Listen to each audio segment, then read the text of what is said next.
Blog Talk Radio. Welcome to Waves of Healing. We are dedicated to communicate to you and provide you with information of being aware and keep open mind to alternative ways of healing, whether it's physical, emotional, or spiritual. I'm your host, Leah Yekutiel, coming to you live from Los Angeles, California, every Tuesday at 3 p.m. Pacific Time. I'm a reconnective healing practitioner, a breast cancer victor, not victim, and the author of the book Making the Breast of It, with a subtitle, Overcoming Fear of Intimacy After Mastectomy. In order to learn more about me and my book, please visit my website at www.ilovemybreastcancer.com. All in one word, ilovemybreastcancer.com. And while you are visiting my website, please purchase my book and give a gift of love to somebody you love who went through breast cancer, where they can learn how to reclaim their femininity back, how to rebuild their self-confidence living with breast cancer. They will learn how to accept the new image and love it, and realize that sexuality exudes from inside out and not from outside in.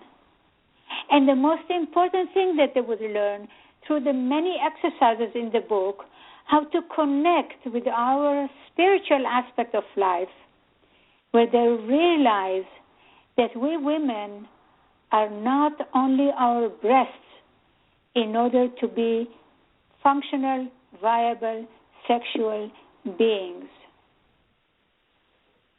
As there is such a misconception in our society, especially among the male gender, believing that women who had breast cancer are not women anymore.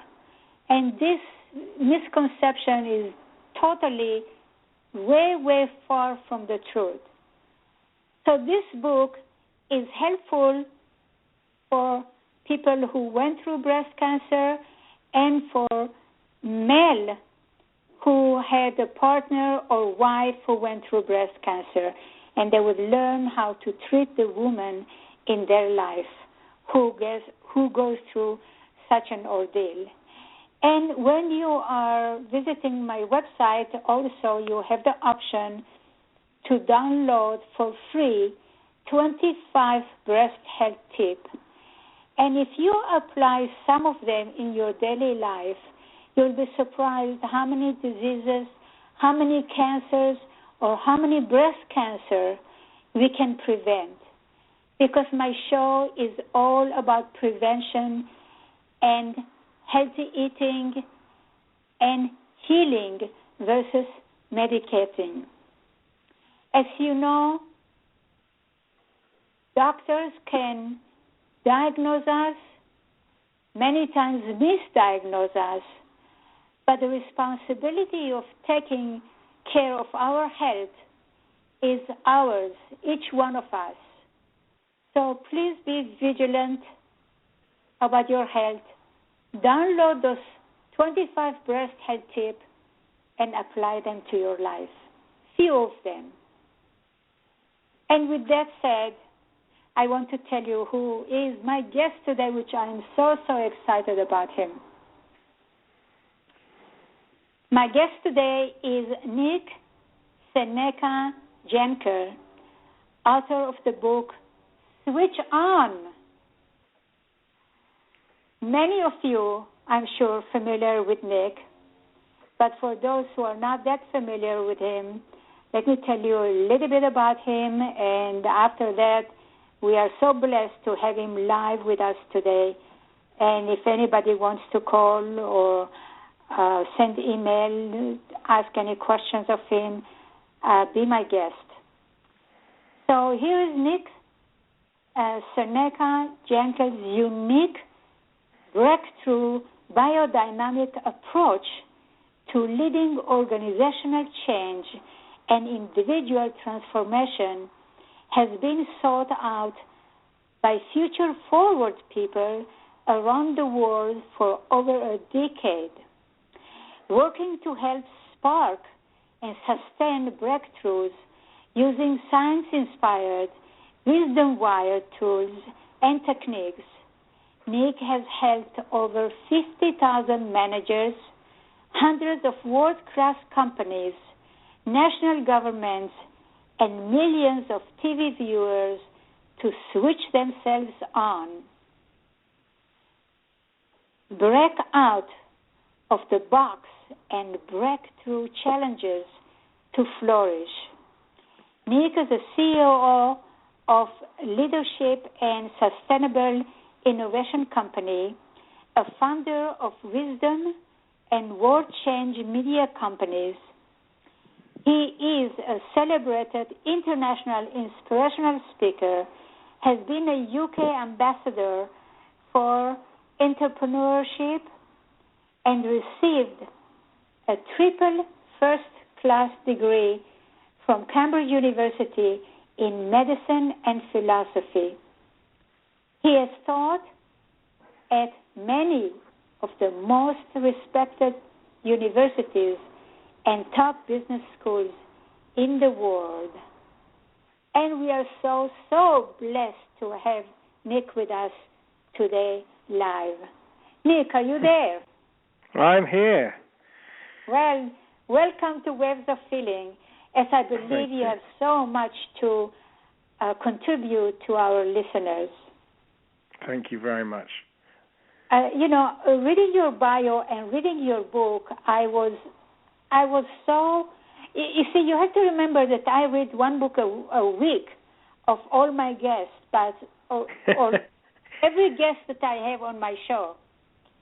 But your book was so grabbing that I had to read every word of it and go over some things that I did not understand. So how do you believe that switch on? First of all, switch on. The title of your book is just amazing. So now, my question is, how do you believe switching on is the most important thing an individual or company can do? And what is switch on is all about? Great questions. And I will give a different answer every day to that question. For me, switching on is shifting from have life happening to you to have you happening to life. And what I mean by that is... you are saying that we are in charge of our life. Yeah, you're in charge of it, but also every single moment is pregnant with possibility. And we get used to not seeing that because we get caught in the habits of just going through the motions. But every moment has got this potential to go, you know what? I'm going to try something different out in this moment and see if I can connect more with my child or my colleague or have a different way of running a meeting. And with this creativity, we can bring more, what I call just more thriving into the spaces we're in, more aliveness, more awakeness, and just more juiciness. Yeah, more juiciness, more creativity. Mm-hmm. To bring out the creativity in people. Is that what you're talking about? Yes, and I don't mean creativity necessarily in terms of writing a book or painting art. I mean creativity in terms of changing our projects, creating a new way of being a parent, creating a new way of responding to being cut up on the freeway. Just this constant ability for us to be creative, but we can only be creative when we take each situation as an opportunity. And also being able to see the opportunities that comes through our ways. Am I correct? Exactly. And so it's very easy to see a promotion as an opportunity. It's much harder to see the diagnosis of a disease or being made redundant as an opportunity. And so a lot of what Switch On is about is how to deal with the difficult stuff, because the easier stuff, the fun stuff, is much easier to be switched on around. The difficult stuff is where life really presents us with these choices. Okay, I totally understand, Nick. So how one can switch on themselves? How one recognize when is the time, or how they can switch on the light, the awakening? Well, I guess for me, I work on these three different levels. Hands, as in our behaviors, head, as in our thoughts, and heart, as in our emotions and our connectivity. So we can switch on any of those things. So switching on our hands means, breaking through our habits. Switching on our mind means having new thoughts, new ideas. But switching on our heart is really where it happens, where the big action is. And if we go inside through meditation or any form of practice where we take refuge inside our own body, inside our own consciousness, we start to discover that aliveness is within us. It's within literally every cell, every DNA strand, every organ within our body is creative, is alive. And we start to become very aware of that and able to bring that into different situations in everyday life. Wow, this is wonderful. 3 options: head, hand, and heart. What was the other one? The heart, hands, head, and heart. Heart. And the trickier. Here's the difficult bit, the challenge. The more confronting the problems we face, the harder it is to switch on. But what that also means is the more we can face the difficult things in our life and bring consciousness and love and meaning and creativity to them, the more everything else just starts to work. So in your conversations around your own journey, which I was listening to earlier on the show, it's often people who have had these big transformations say it was the biggest thing, it was the most difficult things, their most traumatic experiences that woke them up the most. Yeah. And that's the beauty of human experience, is that in our darkest moments, we can switch on the light.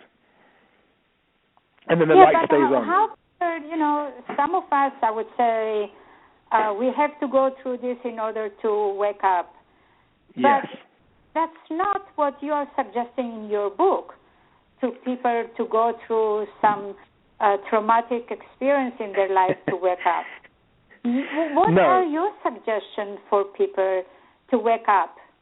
My suggestions are, well, I guess a couple of things on that question. One would be, I do believe that a lot of people do go through difficult situations, and I certainly have done, and that helped me wake up. But my book is really there to say to people, actually, you don't need to wait till something huge and awful happens. You can use any experience in life to wake up. Any problem that you are facing that challenges you, that creates some kind of difficult feelings inside your body, some kind of tension or stuckness, you can start practicing with those. You can start shifting those. That's for me is the where to start, is in the everyday micro problems of life. This is wonderfully, you say it so wonderfully. I don't know, how could I say it better? I guess one of the things I believe is, if you excuse the expression, the shit hits the fan eventually for everyone. And so rather than wait until the worst things in life happen, you lose someone or you go through a difficult experience, switch on soon, switch on now. If I'd have had, I really wrote this book because I didn't have it when I was a kid, and I would have loved someone to have given me this book when I was 15 and said, here, read this, it's really going to help you go through your life with a philosophy that's going to empower you and not have you stuck in all these different cul-de-sacs, these dead ends. So you were the catalyst about learning whatever you wanted to learn, and now you are helping other people in order to switch on their life. It seems like you encompasses spirituality, health, science, medicine. Mm-hmm. How did you accomplish all this in order to be able to put it in your books so other people could be helped? Okay, another great question. I'm not sure. A lot of hard work, I think, is one answer. I was not. I fought being a wisdom teacher. I fought being spiritual. I didn't want those things really. I wanted to just have a nice, simple atheist life. And all the experiences kept happening to me, and I kept struggling and suffering until I said, you know what, something's got to give. And so I started to get into the wisdom traditions and all different types of wisdom and spirituality. But I also know that science is extremely helpful in helping us understand things. Not everything, but it can help us with a lot of things. So for me, science can tell us that compassion is very helpful. It just can't tell us how to have compassion. But the two together give us a guide to the external and the internal. And so I wanted to bring together everything I'd learned from science and medicine and also real-world change in companies and communities with all this wonderful spiritual wisdom. And I wanted to integrate it, to unify it, so that people who are maybe not necessarily into mind-body-spirit type stuff, New Age stuff, that they could also enjoy it. That's my mission with this book, is to write something that the mainstream person who is curious but not necessarily spiritual in their thinking can access the benefits of spirit. Okay. Then what events, were there any events in your life where you realized that you have so much to contribute to the world that made you write this book? Another great question. I'm loving your questions. Well, many different places. I think I was a very reluctant mystic, and I think I knew I was a mystic at a very early age, but I didn't even know what that word was. So it took me many years to understand that I was a kind of a mystic that hadn't acknowledged it yet. But I remember one experience. I just decided to stop my first company because I realized it wasn't fitting my values and my spiritual beliefs. And I went traveling for a bit.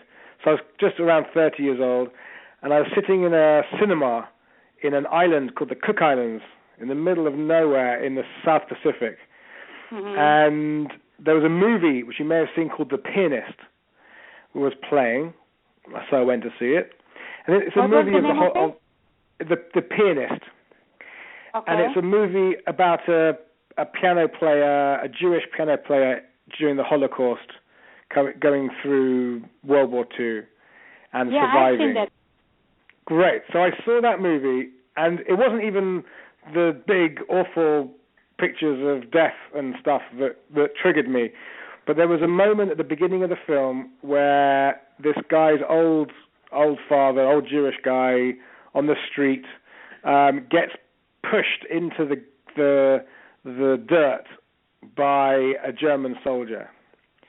And just something happened in that moment where I said, I have to dedicate my life to first of all making sure that this kind of needless bullying and meanness doesn't happen, but that people can also learn how to heal themselves from that pain.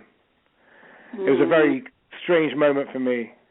And in that moment, I dedicated my life slightly crazily, and it's not been easy since then. I dedicated my life to using philosophy and creativity and human science to empower and enlighten people.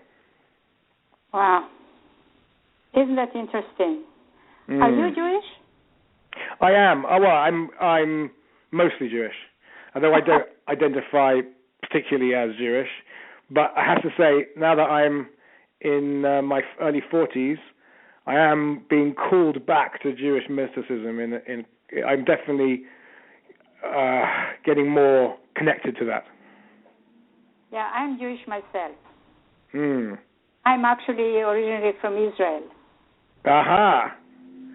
I'm not religious. I grew up in a religious background, but I'm not religious. I'm mostly now is spirituality and science and helping people and all this kind of stuff. Exactly. But now we are talking about you. And also you write that sometimes we have to let things go, that it's more important than getting them. Yes. What are you referring to? If I want to get something, I go for it. I want to get it. People, let it go. It's more important than getting it. Can you absolutely. I mean, I guess I always thought when I was coaching people that I was helping them get a new job or a new relationship, or if I was helping an organization, I was helping them get a new product or a new service. But what I realized over many years is that the creativity, the ideas flow very quickly when we are free of old ideas and old habits. And so the job of breakthrough is less about having the breakthrough and more about letting go of all the barriers to breakthrough, because then the breakthrough will come naturally towards us. But if we are grabbing onto an old business idea or an old family dynamic or an old habit that we developed when we were kids, if we're holding on to these old things, there's no room for the creativity. There's no space. And so that's the act of giving up those old habits is the key to all breakthrough. And it's the most challenging thing for human beings, because our brains and our bodies are wired to hold on to old patterns that have worked in the past because we want to survive.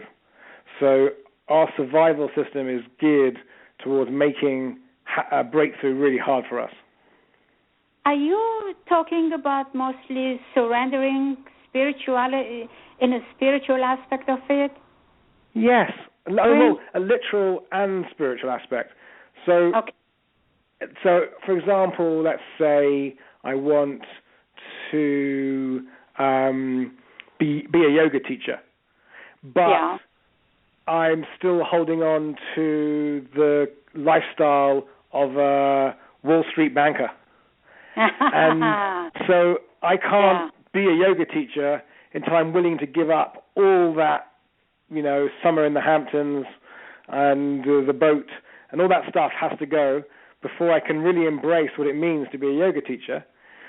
And now that's a practical sort of thing, but as you have said, it's actually a deeply spiritual thing, because letting go is really what surrender is. And it's so scary for human beings to let go of things that they know well, that's why we have to have spirit.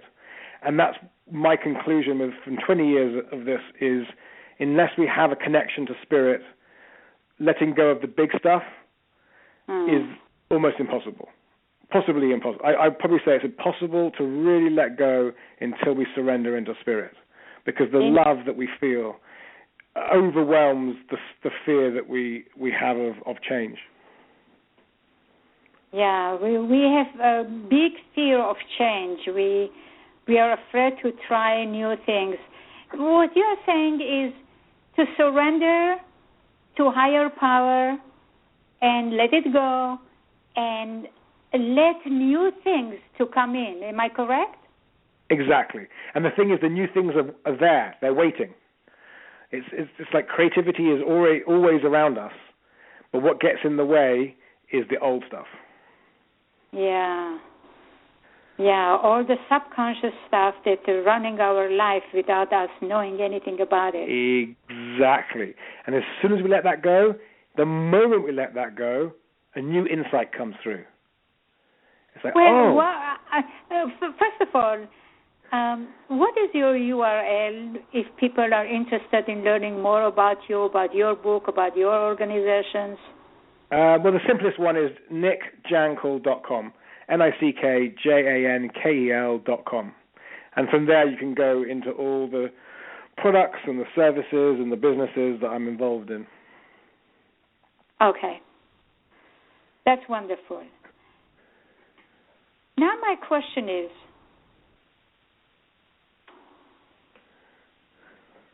how one let themselves to be open to the subconscious mind, to know what are the subconscious mind beliefs that we have in order to release them and let them go. How one can have access to subconscious mind? That's great. Great question. And I guess that's why I am very practical. So I can go spend all day talking deep spiritual philosophy, and I love it. But at the same time, we live in a very practical reality. And so for me, the most practical way of connecting with these patterns, these old habits and beliefs and emotional baggage is through spotting them when we are living life in the moment. So let's say our coworker leaves the lunchbox on our desk, and we go, God, selfish, can't believe it, etc., etc. That is like a gift, because suddenly we're like, oh, look at this funny pattern I've got, feeling that people don't respect me, people don't look after my space, etc., etc. So in any day, we get like 20 or 30 of these moments. So all we have to do is pick one and go, right, I want to have a breakthrough in this one. Then we're off. And it seems like we never run out of things to switch on to. So it becomes this kind of level of curiosity and awareness of every moment, and going, you know what? If I'm not feeling fully alive, fully free, fully thriving, then there's probably a breakthrough to be had in this moment. That's a good point.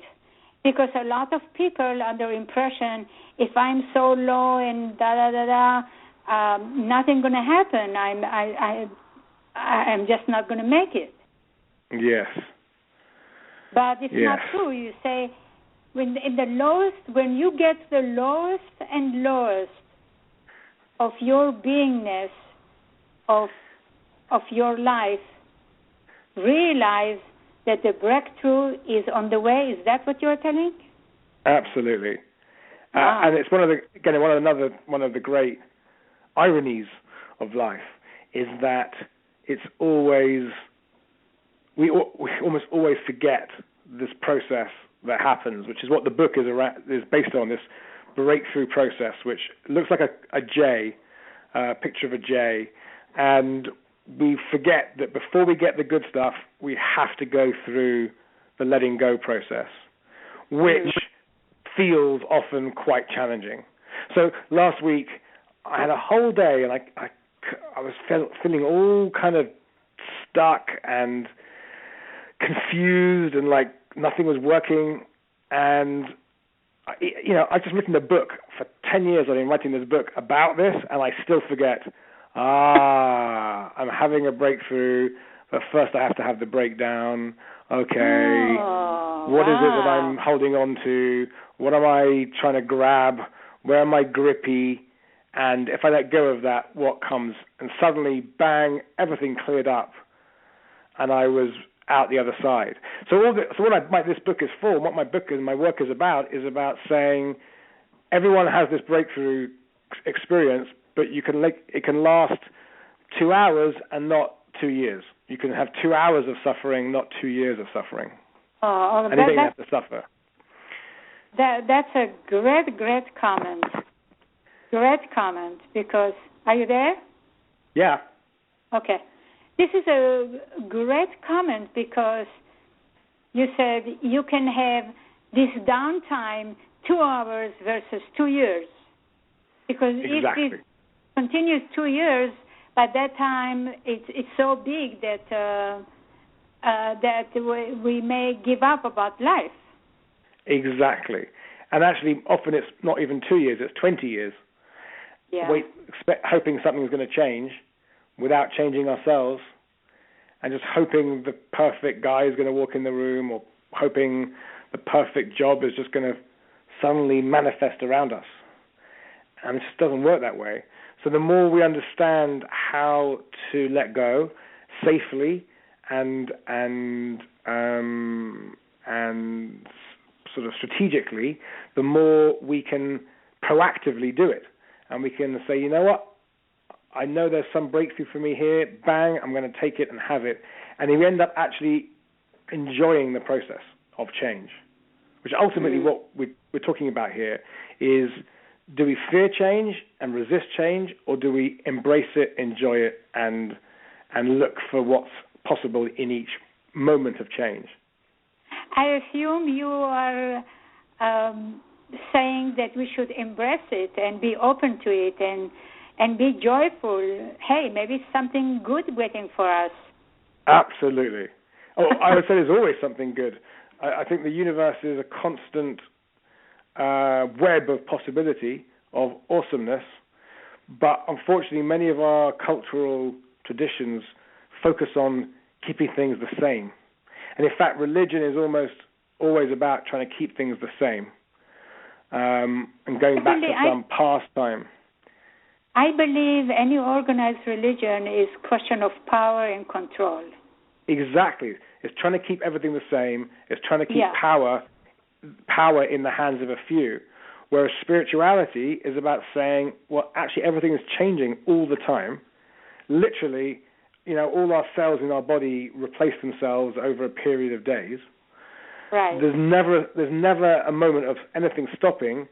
So why don't we orient our life to understanding change, basically? Wow. Yeah. Isn't that great? Isn't that something? Yeah. If we just embrace that fact that the life is constant change, might as well we'll embrace it instead of staying back there with our belief system, with our people who try to control our life and tell us what to do. As might as well we'll be curious like you were and learn new things, because I believe also that all this learning new things keeps us young and alive and moving with life. Absolutely. You said it yourself, moving with life. Life is moving. It's water. It's like a stream. It's always moving. It never stays still. And so therefore, learn to move with it. And that's why I think a lot of the Eastern traditions are very exciting to people, because, something like Taoism is all about studying change and understanding the Tao, which is a constantly changing symphony of movement. And that's certainly what called me in those traditions. What you're saying, just go with the flow. Well, I guess what I'm saying is use the flow. Don't just go with it. Use it to bring more brilliance into the world. Wow. What a great things I'm learning from you. Use the flow. It's just following somebody else. But when you use the flow, It's your juices awakening your own awakening process and moving with it and flowing with it. Am I correct? Yeah, exactly. I think that old saying, tune in, drop out, I don't really believe that. I think we should switch on and switch in, get stuck into the world. We've got so many problems in the world right now that once we connect with spirit, with consciousness, we can then bring that energy and resource back so that we can start helping the world to work, ultimately. And I think it's my generation's job to do that. It's what we've been given when we don't really have much of a choice. Yeah. Well, some people take the action like you do, write such a beautiful book that helps anybody who reads it, no matter if they're a college professor, or real estate developer, or anybody, or a doctor. These are common sense stuff that we lost it with Western society. We lost a lot of this ancient stuff. Do you agree with me? I do. And one of the things that's been challenging writing the book has been writing it in a way where it can be helpful to different people from different parts of life, because I certainly have found it very hard to read some books in this area. And I like science, I like to see things. I want to hear what science has to say. And, I've been very pleased how lots of different people who know me from different parts of my life have all said to me they've got a lot from the book, which has been great, because that's what I wanted more than anything. Yeah, you see, as I said earlier, I read so many books of all my guests, and you really cover in your book everything, and you make it so easy to understand. You bring a situation, and you give how this situation can get you turned off, and how you look at it in a different way, which makes you switch on. And correct. that's Thank you. So clear to anybody who reads your book. And I recommend it, highly recommend to all the listeners, please get this book and read it, and you would understand, no matter what is your level, what profession you are in, because this book would add so much to anybody who reads it. And as I'm talking with you, I'm learning so much more by talking with you. You just said something, add your juices with the flow. Oh, my God, I got it. Well, here's a secret. Sometimes I forget myself what I've written, and I have to go back to my own book, and I'm like, oh, yes, of course. Isn't that fantastic that you wrote it and you forgot, and now you can... Exactly. It's my own handbook. Go in order to read it. It's like an encyclopedia. It is. Someone told me, a journalist said to me, it's a compendium. It's like, Yeah. Oh, Nick, too bad we are running out of time already. Oh. So why would you mention your website again, where people can go and learn more about you? Yes. So it's www.nick, Jankel, JANKEL.com.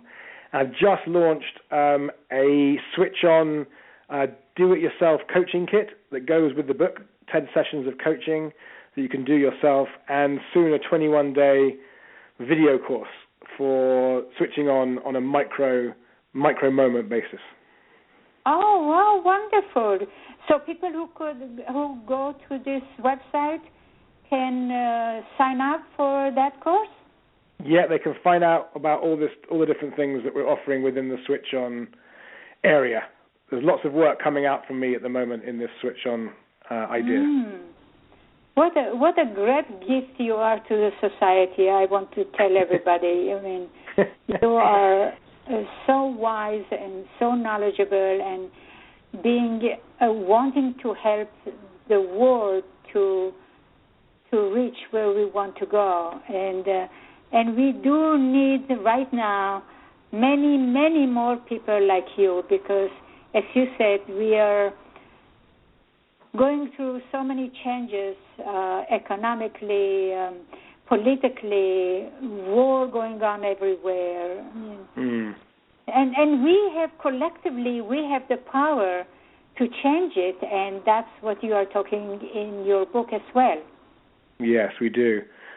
And again, all we have to do first, though, is let go of all the things we've had that we think are important and embrace what really is important going forward. Okay, what would be one sentence that you can sum up everything that we talked about during this 40 minutes? Wow. Well, I'm going to give you two just because I'm feeling cheeky. The first one is, when we switch on, there is no such thing as a problem. There's just possibility waiting to happen. Okay. And the second one is the front of the book. It says, reconnect your heart, rewire your brain, remix your world. And that's really the key, is in that order. Connect with your heart, then you can reprogram yourself, and then you can get into the world, get stuck in, and make a difference. Thank you so much. What a word of wisdom you just shared with our listeners. Thanks again, Nick, and I wish you all the best, just the way you wish the world of change for better. And I also want to thank the listeners. We'll talk with you all next week. Thanks very much, Nick. Bye-bye. Thank you so much. Bye.